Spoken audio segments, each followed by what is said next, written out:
Hey guys, Credit Shuffle here, and today we are going to be covering the IHG Rewards Club Premier credit card from Chase in this video. It's a brand new credit card. Now, if you don't know, IHG is the hotel chain that owns a bunch of hotels, including the Intercontinental, Kimpton Hotel. Here's me at a Kimpton in 2010. The robes come with the room. And also Holiday Inn. Everybody go hotel, motel, Holiday Inn. Oh, sorry.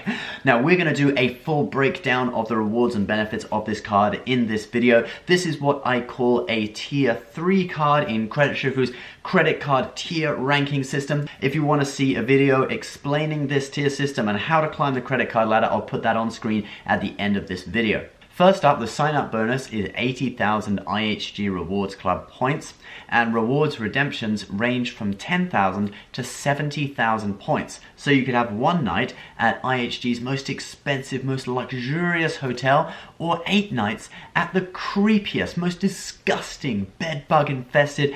No, I'm sure it's not that bad, but you get what I mean. So anyway, 70,000 points would get you one night at the Intercontinental in New York, or the Kimpton Muse Hotel in New York, which is beautiful. I love Kimpton Hotels.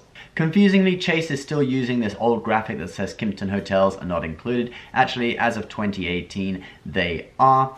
On the low end, you've got 10,000 a night. I struggle to find any hotels for 10,000 a night, but I found many for 15,000. Many Holiday Inn and Candlewood Suites hotels are between 15 and 20,000 per night.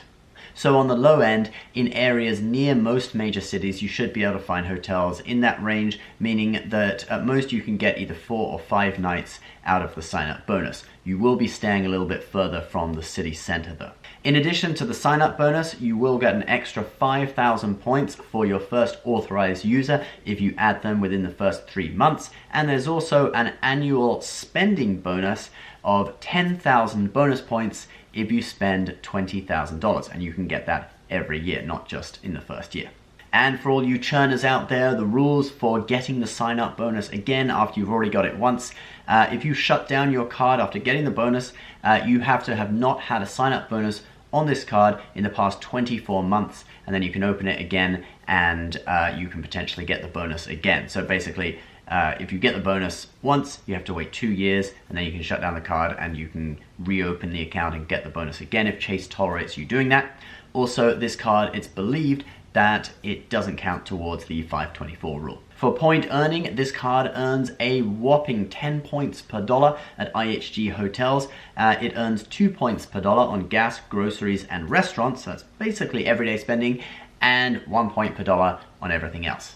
You get an anniversary free night with this card at a hotel which has a points redemption rate of 40,000 points or below, so you couldn't take your anniversary free night at either of the 2 hotels I mentioned previously in New York. If you wanted to be right in Manhattan, you'd have to go somewhere like the Holiday Inn on the Lower East Side, which does cost 40,000 points per night, but that hotel still has a monetary value, if you booked with money, of $296 per night. So it still is quite a big saving. You get your 4th reward night free on this card. Now, when you first hear this, it sounds like 4th night free, like, whoa, something similar to what the City Prestige has, right? But actually, it's only for when you book with points, not with money, okay? So 4th reward night free.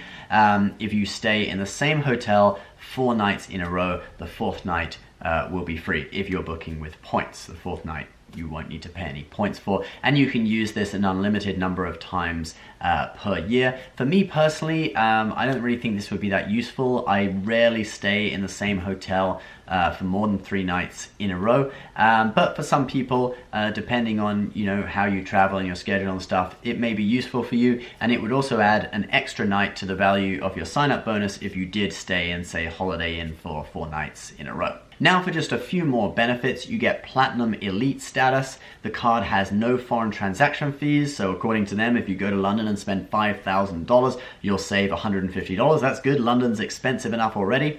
You get all the usual purchase protection, insurances kind of stuff, and there's also a global entry credit of $100.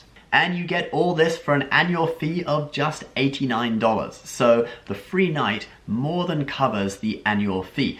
Remember, the hotel we picked on Manhattan's Lower East Side for our free night was $296, over 3 times what the annual fee is. In fact, let's just do a little calculation here of how much value you could get out of this card in the first year. So if you add an authorized user and meet the minimum spend to get the sign-up bonus in the first 3 months, you would have a minimum of 87,000 points. That's if all your spending was in the category of just 1 point per dollar. You may actually have more than that. And the value of that is $522 if we're using the points guy's valuation of what IHG points are worth. He values them at 0.6 cents per point. Then there's also the spending bonus of 10,000 extra bonus points. If you do put 20K in spending on the card, that's another $60, so that brings you up to $582. And then you have the $100 statement credit for global entry, which brings you up to $682. And then there's the anniversary night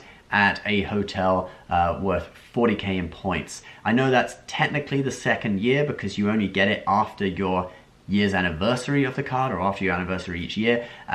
So let's say in the first 13 months. But anyway, that anniversary night, the hotel we looked at was $296 per night.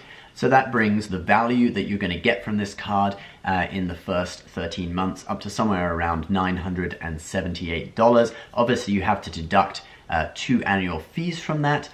So that brings it to $800 in value that you could get in just over the first year, just a 13-month period. So in your first year, you definitely want to use this card a lot to get the bonus. Then after that, you may decide to cancel it. Or if you do really like IHG Hotels, you might just want to keep using it as one of your main cards and build up a lot of points. Or if you just want to get the free night each year, which does far outweigh the annual fee, you might want to just put it in a drawer and just occasionally use it to keep it active, and then just enjoy your free night each year. Actually, on the Chinese website that I often look at for credit card info, 美国信用卡指南, which is actually just a Chinese version of US Credit Card Guide. If you don't know, US Credit Card Guide is actually based in Hong Kong, not in the US, even though they're commentating on US cards. But anyway, I digress. They call this kind of card, they have a term for it, 抽屉卡, which means a drawer card. Okay, so it's like a card you put in a drawer and you just leave it there because you're getting a free night from it every year, and that free night outweighs the annual fee. So it doesn't really matter about canceling it, you're getting value from it. And in this case, your free night could be worth around triple the annual fee.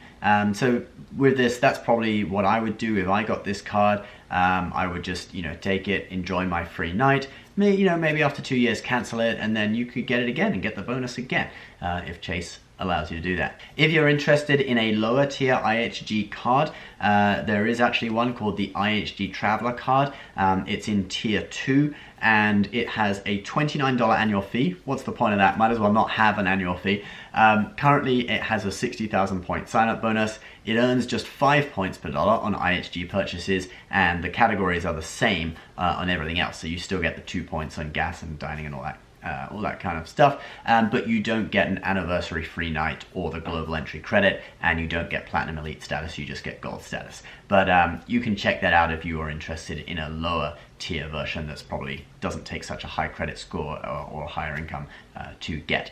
Thanks guys for watching. As always, if you're new, please subscribe. Please leave your comments about what you think of this new IHG card. I certainly think it does look quite exciting, but I'd like to know what you think about it too. And we will see you next time with more credit card tips and tricks. Bye bye.